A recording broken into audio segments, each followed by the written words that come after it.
The movie begins with a man named Kevin, who goes to the sea, where he meets Marlene for the first time. They start talking, and he learns that she is married and likes to come to this place to escape all her problems. When she asks him about his job, he tells her that he works in a large library, that he loves books, and that reading means a lot to him. She then says she has to leave, but he asks her to stay a little longer so they can talk more. Marlene apologizes and tells him she really must go. A few days later, while Kevin is working at the library, Marlene shows up and asks for his help in finding a suitable book. He is delighted to see her again. After choosing the books she liked, Marlene thanks Kevin and hands him $1. He assumes it's a tip and doesn't want to take it, but later discovers she had written her phone number on it.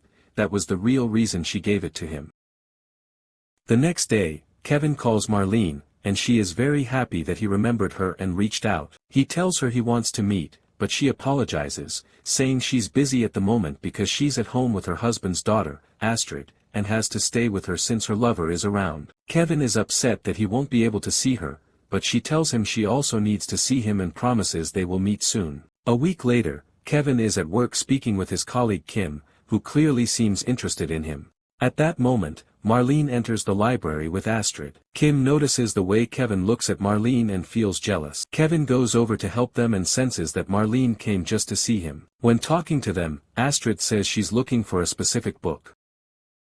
Kevin tells her it's in the basement and offers to help her find it. But Astrid tells Marlene she would rather look for other books, so she leaves her with Kevin. Downstairs, he finds the book for her, and Marlene thanks him, then moves closer and confesses her love to him. Days later, Kevin is with his friend Kim, who tells him she saw Marlene with an old man. She explains that he's very wealthy and tries to convince Kevin to hate her, saying she must have married him for his money. But Kevin ignores her words, leaves Kim, and walks away. The next day, he goes to meet Marlene by the sea and tells her how happy he is that she called him. Marlene is glad to hear this, and they spend a wonderful time on the beach. They then talk about her husband and his daughter Astrid. She tells Kevin that she hates him deeply because he mistreats Astrid and even hits her for defending his daughter. Kevin gets angry and tells her she must take action, leave him, or even report him to the police. But she replies that it's not that simple and the police wouldn't take her seriously.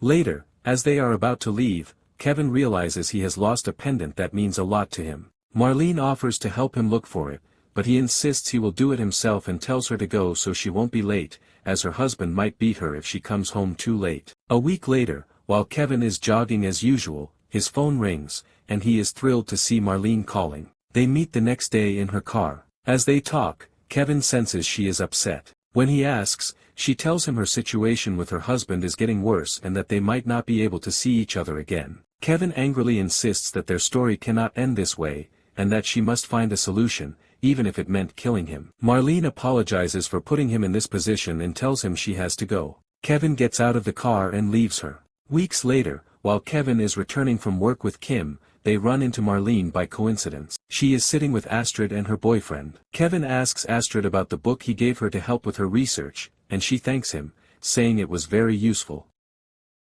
Kim then says she must leave before it gets late, while Kevin stays a little longer to talk to Marlene. She asks him for a book that tells the story of a woman who killed her husband. Kevin realizes she is thinking of doing the same to live with him.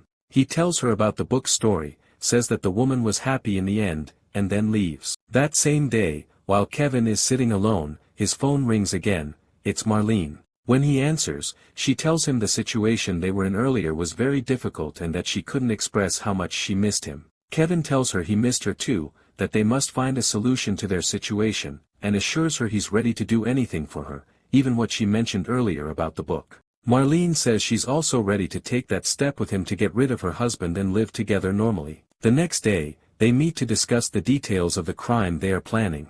Marlene tells him the best place to kill her husband is in his home, since it has no guards or alarms. She also tells him her husband always keeps a gun under his pillow.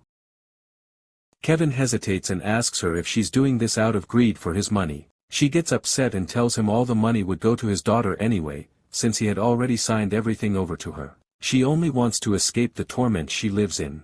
Kevin apologizes and tells her he will take care of everything himself. After that, they remain together, with him making up for everything she has missed. She thanks him for being in her life and moves closer to embrace him. Before leaving, Kevin sits with her in the car and tells her they must not speak for a while so that no one becomes suspicious. He asks her that if anyone inquires about him or their calls, she should simply say she was contacting him about books and similar matters. Marlene then tells him the best time he can enter the house and explains how he can get inside to kill her husband. Kevin insists that no matter what happens, she must not call him. Instead, she should send him a message with a secret word if anything goes wrong. They agree that the code word will be book. He tells her that if things get very bad, she should send him the word, and he will come to her house to save her no matter what.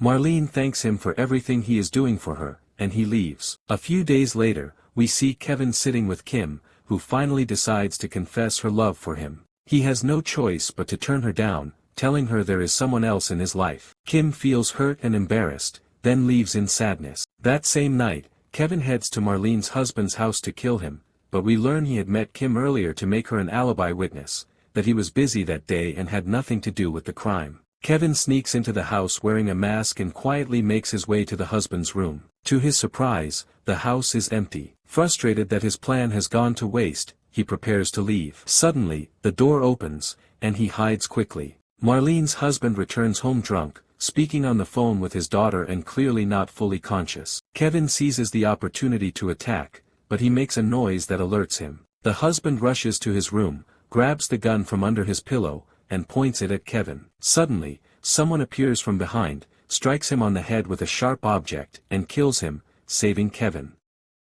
Kevin grabs the gun and threatens the man, demanding he remove his mask. To his shock, it is Astrid's boyfriend. When Kevin asks what he's doing there, the young man says he came to steal, just like Kevin. Kevin is stunned, not understanding what is happening, but decides he must kill him to leave no witnesses, and so he does. Kevin then realizes he has injured his neck during the struggle and grows furious, terrified that his blood may have spilled at the crime scene. He rushes out of the house in a panic, smashing everything around him in rage. Back home, in a miserable state, he receives a call from Marlene. He answers angrily, reminding her he told her not to call so they wouldn't get implicated in what happened, accusing her of making a big mistake. Marlene apologizes, saying she only wanted to check on him and know what happened. He responds harshly, upset with her and the situation. She tries to calm him, assuring him everything will be fine, but Kevin doesn't listen. He asks her, what was Astrid's boyfriend doing there? Shocked, Marlene insists she knows nothing about it and calls it a coincidence. Kevin explains everything,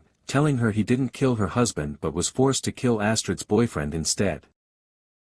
Marlene is stunned but eventually accepts it, saying what matters most is that they can now live their life together. She reminds him of her love, and he replies that he loves her too, but tells her never to call him again. If anything serious happens, she should only use the agreed-upon code word. From that day on, Kevin tries to live normally but remains haunted by what happened. One night, he goes to a restaurant and sees Kim with her new boyfriend. She refuses even to greet him, leaving Kevin feeling that he has made too many mistakes, sinking deeper into regret. On another day, while watching TV at home, Kevin receives a message from Marlene containing the word book. He realizes something terrible has happened and quickly gets dressed to go save her. But as soon as he steps outside, he finds the police waiting for him. They knew he would leave at that exact time. Kevin tries to pretend he's just going for a run, but his nervousness betrays him. Officer Jack tells him they know everything. His blood was found at the crime scene, and money and jewelry were stolen from the house. He adds that the police discovered Kevin was working with the other criminal who died. Kevin senses something is wrong but pretends to surrender. Suddenly, he strikes the officer and runs.